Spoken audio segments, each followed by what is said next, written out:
Yes! Hello. Today, look. We're going to be talking about, is the new Trunks worth it or not? The short answer is yes, so if you want to click off of this video, you totally can at this point. Just don't forget to like and subscribe, of course, if you enjoyed the quick answer. But let me go into why he is worth it. So there's a couple of things you want to know. First off, yes, he is competing for a place with Vegito Blue. 100%. And in most cases, Vegito Blue is probably actually the better unit. However, this guy's a Zenkai, first off, okay? So that already makes him, like, miles better in terms of overall base stats. Not necessarily in utility, but let's get there, because I'm going to say a lot of things, but doesn't mean I mean it. So, for example, utility, this guy's got a ton of utility. His base stats alone are actually relatively low for a Zenkai. He's like a small fish in a big pond with a whole bunch of piranhas and sharks. But don't let that fool you. He's actually a giant motherfucking salmon. And he'll swallow you whole. He doesn't spit, he just swallows. Sorry, children. Anyways, let's take a look at the unit itself. So if we take a look at the, like, if you were to get him to 7+, and do all that stuff. So let's take a look at him real quick to go over it. Because again, this video is all about, is this guy worth it? If you run a future team and you want something meta, yes. If you don't, then no. So my whole thing, and I think I should have made this more clear, do not get this guy if you don't plan to run either hybrids or future, and mainly future. He's good in a hybrids team, 100%. I'm not saying that he's not hybrids material. I'm just saying he was primarily built for future. So just keep that in mind. Okay, so let's take a look at stats real quick. So you'll notice his strike attack and blast attack isn't, like, overpowered. It's good, don't get me wrong. And his defense, strike defense, blast defense is also good. But it's not as strong as, let's say, 18 Gogetas, Super Saiyan 3 Goku, Gohan. Those are even bigger at max out stats. So just consider that. However, they more than make up for it in terms of the abilities. The arts don't look especially impressive, so just keep that in mind. But this character should not be slept on as a bad unit or not worth it. I would just say that he feels underwhelming until you use him in practice. Okay, so let's go over the arts real quick. So 50% chance to bleed, it's okay. It's not great. It's not bad. It's better than just no bleed, but I'm just saying, it's like, it doesn't really matter. Blast is blast. Gallic gun does a couple of extra things. So, for example, some of these things have already been there, but other things to note, you still get the 20% for 15 timer counts. Might have been actually increased since inflicts attribute downgrade minus 30% to key recovery for 20 timer counts on hit. It's relatively useful. It's not like OP, but at least if it's kind of like when your mother hits you with the spatula really hard on your buttocks. When she's really angry. So just like, kind of like that, but like not death-defying. It's not like when she throws a slipper like through the phone and hits you in the ear. It's something completely different, Okay, so we got unlock key form of attack. So restore zone health by 10%, 25% damage for 20 timer counts. It's good. It's good. It's a good green card. I mean, that's kind of what the yellow Trunks does, and it's good. It's good stuff. So I don't have much to say other than the green card's good. The blue card's fine. Like, it's good, too. And then standard. Now, let's go over to the abilities. This is where I think it matters the most. One thing I would definitely say. This unit is something you want to at least get to Zenkai 3. Maybe 6. So, if you plan to get this guy to Zenkai 1, I pity you. Because it's not like Super Saiyan 3 Zenkai Goku, where you can just go Z1 and that's it. No, I strongly recommend this guy to be Z3 or Z6, and I think Z6, and we'll see in a bit why. So the Last Guardian's the first ability. Main ability, draw a special move arts card. Good, standard. Restore zone key by 70. We like that. We like key recovery. And then we also like the extra damage to the entire team. Having the ability to give your entire team plus 30% to all allies means that you can make some hefty plays if you have Vegito Blue as well. A double blue team. Like a 2 blue and then, let's say, 1 purple. You could do that. That would be pretty bonkers. I'm not saying it's the best way to play. I'm just saying that's a way to play. Okay?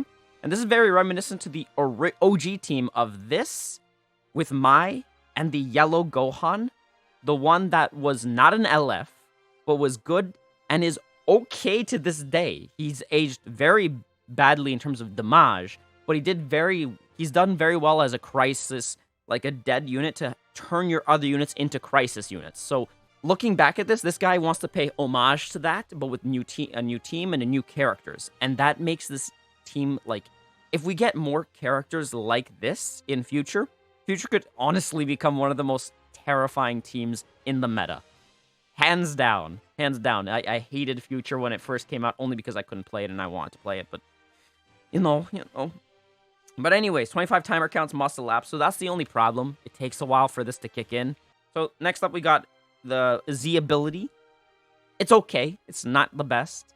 I like double buffs. I don't like single buffs like that. This is okay at best. Adds a little bit more chunky, beefy things, or like a chunky chicken to your team, but that's about it.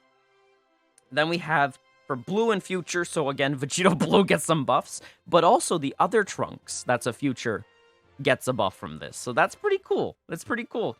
It basically means that he's just double stacking. So if you wanted to use, instead of Vegito Blue, the other Trunks to do extra damage, you can. Just don't let these numbers deceive you. It's not as great of a boost as you think.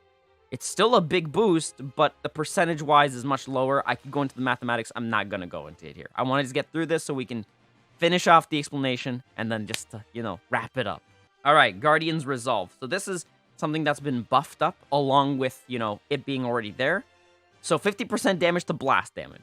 So when he enters the battlefield, cannot be stacked. Beautiful. We like this. This is good already. It basically means that you at least have a percentage extra to his own blast attack, meaning he does more damage than normal. So again, that's why I said don't let his stats deceive you. He's a lot better than he looks. Restores on health by 10% when the character is switched to standby. This is good. I can't say I hate this. Falling effects occur when this character evades an enemy attack. Boom, 30 key. And then also shortens your ally substitution count. So he activates 3 times. That's insane. It allows you to switch through your characters a lot faster, which is fantastic, especially if you've already done a whole bunch of switches. So first things first, you don't want him to be the first character on the board. He can be, but again, we're going to have to look and see how team compositions work and what is actually the ideal unit to have on board first. But for now, based upon just this first skill, he wouldn't be the first thing you put on the board. Not at all, So, but we'll see, Okay, let's go with Flame of Hope. Let's take a look at it.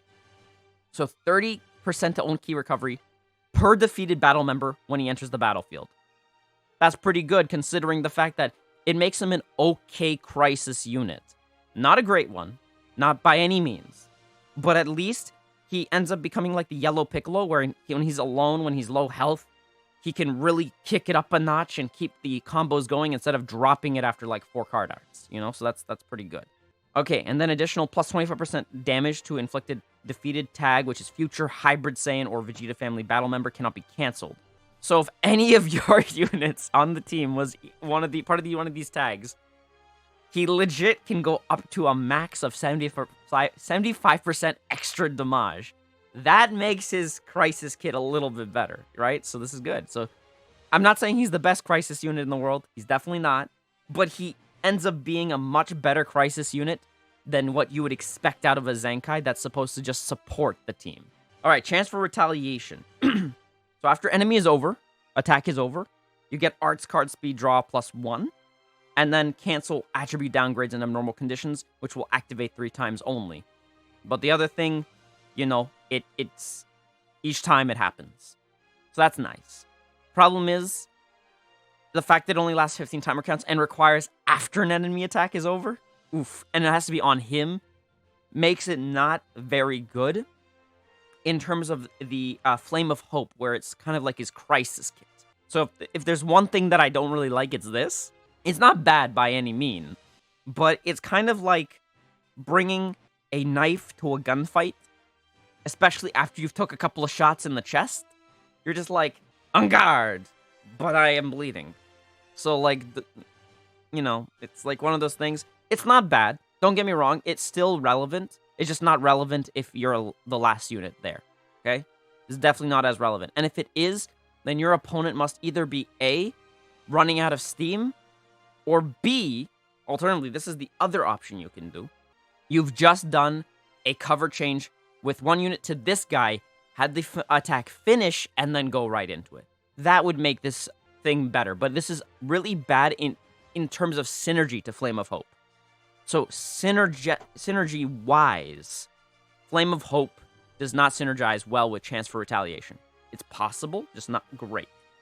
And moving on to the last one, Determined Battle. Now, this is why I say you should probably go Zenkai 6, ideally, at the minimum, because this is really good, okay? I don't care what anyone else says. This is really good, especially when you think about the 50% from blast damage in the first skill to this, you're about to see why. So, when he enters the battlefield, if there's a tagged future or hybrid Saiyan battle member other than this character in the party, and this is why it's nice to have the crisis unit mode, but it also doesn't help the fact that this kind of goes away once he loses his team. Plus 50% damage, just period, so over all of his attacks to his damage, and it cannot be stacked. Plus, he also receives less damage, which cannot be stacked. Also shortens his own substitution count by 1 every time another battle member is hit with an enemy strike or blast attack, which activates 10 times. That's insane. So basically, this guy does really well in a very fast-based fight. So he has got a mini crisis kit when he is alone, but he's also got this really team-building experience, which is what Future was known for prior to basically the whole second anniversary, where they changed it and make it more fusions-based. They really did. They made it more fusions-based, and I'm glad they're bringing it back to this, because this made Future really annoying to deal with. So please don't sleep on this Trunks. He's really good. But again, at the same time, units that would easily basically snuff this dude is people that have lock-ins. If your team has a lock-in mechanic where they're kind of locked in and stuck, great way to counter this. So it's not perfect, but if you're able to lock in your opponent's Future team and you're able to land a hit, you take priority again, which is great. So he's not impossible to beat. He's not definitely the most OP character in the entire game, but he's a great addition to Future. He's a great support. So if you are a Future main, consider this dude, because honestly, this is one of the better ones to put your investments in. He's one of the better Zenkais I've seen in a while, at least in terms of his longevity. Because stats, they go a long way, but what goes an even longer way is how well a unit can be used over a period of time. And if there's one thing I've noticed, is that the Green Mai, to this day, can still be used as a relevant team core member. I'm not saying it's the best thing to do, I'm just saying you can actually get away with it. Whereas you can't do that with a lot of other teams. For example, the Blue Gogeta, the SP in Fusions, you can't get away with that. You can try and you'll lose, but Mai adds much more versatility to her Future team than Blue Gogeta does to his Fusions team. Not the greatest example. I feel like I could have picked a better two to compare, but I'm just like thinking off the top of my head, right? And so like having support units that actually do more than just damage really goes a long way, and this guy does exactly that. Now, one thing that I really am upset about, it's the fact that some of these skills only activate for a certain number of times, or they have specific conditions that still, under those conditions, activates only for a certain amount of time, which kind of kills him in a sense, but he's meant to be a quick, fast-paced unit. Anyways, guys, that's the video. Thank you guys so much for watching. Please don't hesitate to tickle the like button if you haven't already, subscribe, and click the bell for more notifications so you never miss another video. And if you're on mobile, don't forget, make sure to turn on those notifications directly through your YouTube app, because otherwise, or your phone app, or your phone, or whatever it goes, so that way you can keep those notifications on, because otherwise you'll be like, I missed another notificazione from another video from a YouTuber I love.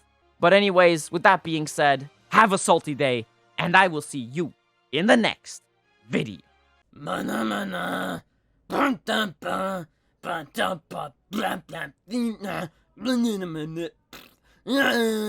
Saitama!